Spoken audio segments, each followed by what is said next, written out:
চন্দননগরে এখন রাস্তার মোড়েই ফ্লেভারের ঝড়, আর এটাই হলো চন্দননগরের আসল ক্রাশ, ভালোবাসার মরশুম।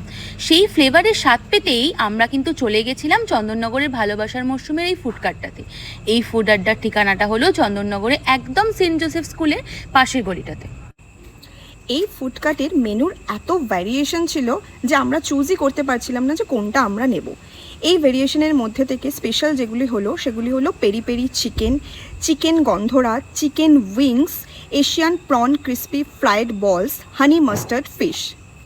দেখো, মোমো কিন্তু আমরা কম বেশি সবাই ভালোবাসি, কিন্তু এই যে আফগানি মোমো, এর স্বাদের কিন্তু কোনো ভাগ হবে না। এছাড়াও তোমরা কিন্তু এখানে একটা খুব স্পেশাল ডিশ পাবে, যেটা হলো টিবেটিয়ান ফেমাস টাইপো, যেটা কিন্তু তোমরা একমাত্র পাবে ভালোবাসার মরশুমেই। এবার আসা যাক চায়ের দিকে। নর্মাল চা, ইলাইচি চা, এগুলো তো আমরা সবাই ট্রাই করেছি, কিন্তু যদি বলি রসগোল্লা চা বা লঙ্কা চা, তোমরা কি কেউ ট্রাই করেছো? না করে থাকলে অবশ্যই কিন্তু এখানে একবার ট্রাই করে নিও। আমরা সবশেষে রসগোল্লা চা ট্রাই করে নিয়েছিলাম। বিশ্বাস করো, চায়ের এই ভ্যারিয়েশনটা একদম অন্যরকম। সত্যি এক কথায় ছিল দারুণ। চায়ের মধ্যে রসগোল্লা, এটা তো ভাবাই যায় না। আচ্ছা, তোমরা যদি এখানে নবার ভিজিট করে থাকো, তাহলে 10 নম্বরের খাবারটা তোমরা পেয়ে যাবে একদম ফ্রিতে।